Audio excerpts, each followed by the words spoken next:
Hey guys, welcome back. So we'll be playing The Crown of Flame, Book 3, Chapter 14. Dom shares the evening with his closest friends and allies as everyone prepares for the Iron Empire to attack at dawn. Alright, so we're playing as Dom now. Chapter 14, The Calm. Before the Storm. Now playing as Dom, you wander through the throne room, a stormhold, relishing the night before your battle against the Iron Empire. Refilling your wine glass at a table near the windows, you glance out at the dark sky. Black clouds creep slowly up the horizon, shot through with flickers of blue-white lightning. That must be the magical empress I've heard so much about. Glancing to the side, you notice Willow talking to a lone soldier as they look out the window. It's incredible. See how the lightning strikes the same spot over and over? Azor must be drawing power from the storm itself. I can't imagine how she's able to channel that much electrical energy through her body. I mean, you or I would likely be fried from the inside out. Fried? You catch Whitlock's gaze, raising your eyebrows. Whitlock looks from you to the trembling soldier, his eyes suddenly widen. Maybe that was a poor choice of words. We won't be fried. It'll be more like being, Watch as Whitlock struggles to find the right words. Being cooked? No, that's even worse. Soldier whimpers, his armor rattling slightly. Whitlock flushes, mumbling an apology, and hurries away. Oh, Whitlock. Oh, gods, we're all going to die. Man, calm yourself. Hey, don't say that. Well, why not? There's no way we could fight that lightning witch. I heard she could drain the life out of you with just a touch. Well, that may be true, but try not to think about I could turn into a dragon. Isn't that going to scare him even more? Well, I don't know. Don't say that and see what happens. Wait, you're him? You're the wielder of the flame? That's right, my friend Say could transport to me. She's the mean one. There's no denying that Zora's a powerful dead, but we got a few tricks that should more than even this score. The soldier nods, claps in your arms. Thank you, my lord. I'll be much braver knowing you and Lady Sarah are watching over us tomorrow. Aww. Oh, I did good. I knew it, cause just telling someone try not to think about it's going to make them think about it even more. Trust me. You're very welcome. He strides away to rejoin the party. Turn away from the outside wall, you scan the crowd for someone to talk to.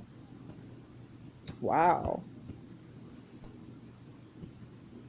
So we could talk to Sarah Jackson. I kind of want to talk to Say. She'll be like, hello, Lowlander. Let's talk to Say. You find Say standing by herself, a tiny fireball twining between her fingers. You look bored. Lowlander parties are boring. Not one person has challenged me to single combat or even game of drinking. Well then, maybe you should try dancing with someone, do the challenging yourself. Is that even gonna work? Try dancing with someone. Does she even like dancing? I don't know. Dance someone? I don't know. Dancing. Sorry, do they not have that in the No Fun Mountains? Dancing's for brides or children too young to fight. And I guess you'll just have to stand here all alone enjoying the scenery. This idleness is no way to prepare for a battle. My time will be spent better training. Say you saw was a smart tugging the corner of her mouth.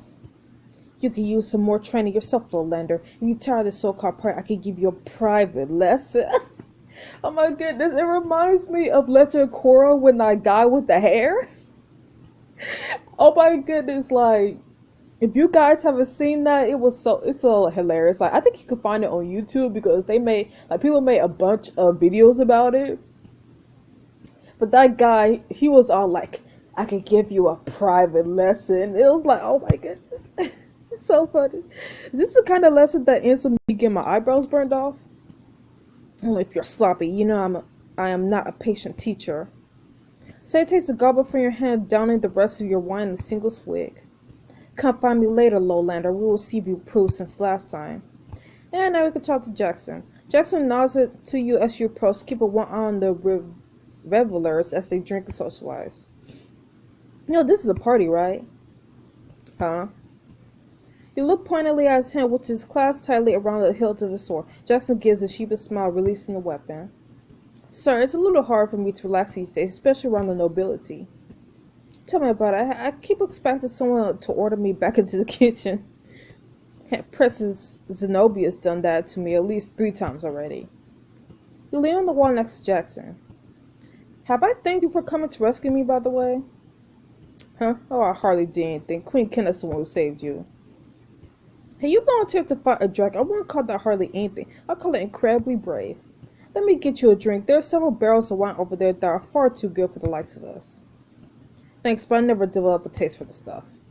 But if you did want to buy me a drink, I was thinking of heading down to the tavern a little later. Isn't that where, Val is, too? Jackson glanced at you, a small, hopeful smile on his face. I know I could use a distraction tonight. Maybe we could distract each other for a while. What? No! You're about to answer when you notice the hint of a blush in Jackson's cheeks. You pause and then realization hits. What? Jackson, are you interested in me? Yes, downright no. No. Of course it's alright, just... I thought you weren't mourning. You never said anything. Well, that is true. I'm gonna say this. What's he gonna say? Truthfully, I wasn't sure what I was feeling to tonight. What? I was thinking about what's coming while I regret not having sex. I guess. I just didn't want to go into battle wondering what I've said. If I only been brave enough to ask. Jackson. You don't have to answer right now. Just think about it. I'll be here. Jackson smiles again. The goes back to watching the crowd. Weave your way through the dance where you catch a sight of more familiar faces. Oh, Adder. Glad to see you back among civilized folk, Dominic. How does it feel? I would say relaxed if I didn't know we had to fight an ancient sorceress with godlike powers tomorrow. A sobering thought, though surely you would say it would be more than a match for her. Something tells me that getting struck by lightning will still hurt even my dragon form. Lightning's funny that way. Ada quickly regards you dryly, her lips quirk into a crooked smile. You know, I've always been curious about something. When you say transform to dragons, what happens to your clothes? Well, when I change back into a human, I'm wearing whatever clothes I was in before I transformed. That's so strange. With all that fire, your body growing so huge, one would think you end up naked. True. One could think that if one's mind worked in a certain way. Ada laughed, stroking your arm fondly. Don't worry, Dom. You're not my type. Is that something I should be worried about? Depends on who you ask. Ada grins wickedly, patting your cheek as she walks away. Glad that woman's on our side. She scares the hell out of me. The evening wears on, the music turning softer and the dancers slowing in their graceful turns. As many revelers begin to drift away from the night, you notice 2 faces watching from the crowd. Go with one of the suitors, and remember, choosing one doesn't mean you can't. Of course. But I'm choosing neither, so see you later, suckers. Tired until you turn to your own bed and lay down to sleep. Unpainted can you stir from your window-side vigil shortly before dawn. As you get dressed, you hear a soft knock on your bedroom door. Come in. The door swings open and Dawn walks in. Goodness, you're already dressed. Since when have you been an early riser? I know this struck me out a bit hours ago. Everyone's been working on something for you. Working on what? You have to see it to believe it. Dom turns Drac in the trunk and from the hall he throws open the lid, revealing a gleaming suit of armor. It's stunning, I know. I helped pick out the helmet. Well, you know you're a Mason, right? We just wanted to keep you safe. It looks like you wanted to dress me up like a hero from legend. Is that so wrong? Come on, tell me you'll wear it. Nope. Dang, it looking sweet on Kenna, but no. It really does look sweet on her. Thank you, but I think I'll wear my regular armor. I've fought so many battles in it. Oh, fair enough. Dom closes the trunk. Everyone's waiting in the corridor whenever you're ready. Dom gives your shoulder a squeeze and leaves the room. You take a few minutes to steel yourself, then move on to follow him. With one hand on the door, you pause to glance out the window one last time. The wall of storm clouds creep closer, black against the pale pre-dawn sky, blanketing the hills beneath the shadow. Where are you? You find the place where the storm seems thick as a churning, crackling maelstrom. Below you glimpse a lone figure breathing in blue-white light, looking down a storm hole. Your hand tightens on your sword. Azura, this ends today. which will come to a close in the final battle. Oh my goodness. Keep playing to see who will rule and who will fall. Dang, so this is like it, man. You spend a pleasantly distracted evening with good friends. You choose to wear your regular armor battle. Azur's army has arrived on your doorstep. The battle will decide the fates. I wonder who that last recruitment is. But anyways, let's talk about Jackson though. Like, don't get me wrong, I am not against age gaps. Well, depending on, you know, how old a person is. If you're like over 18, then, you know, I'm not against age gaps. But if you're below, then no. But anyways, everybody except for Whitlock is older. So, but anyways, I'm not against age gaps because I think Jackson is like much older than Dom. And he has a child, or well, you can have a child when you're young, but anyway, that's besides the point. I'm not against age gaps, and I don't know, I'm not really against Jackson per se, but it's kind of like random, like they did just throw this in there. Like, I don't think Dom and Jackson had any previous interaction, or any previous romantic interaction.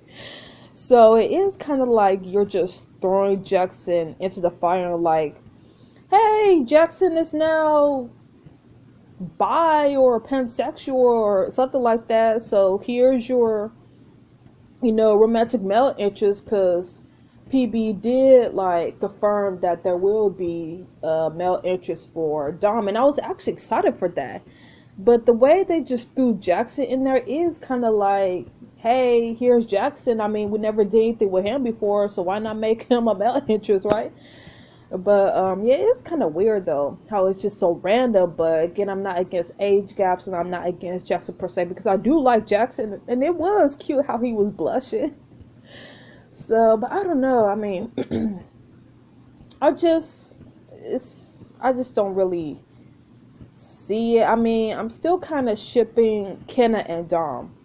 So, I mean, that's pretty much the biggest reasons, because I'm still shipping Kenna and Dom, and I know others ship Dom and Say and all that. So, but I'm not completely against, you know, Dom and Jackson. I just think it's so random. So, that's just my little 2 cents about it. And, you know, you can agree, disagree, all that good stuff. So, it is how it is. So I'll see you guys next week for the next chapter, where we take down the Zura, take back Stormholt, and all that delicious stuff. So, bye guys.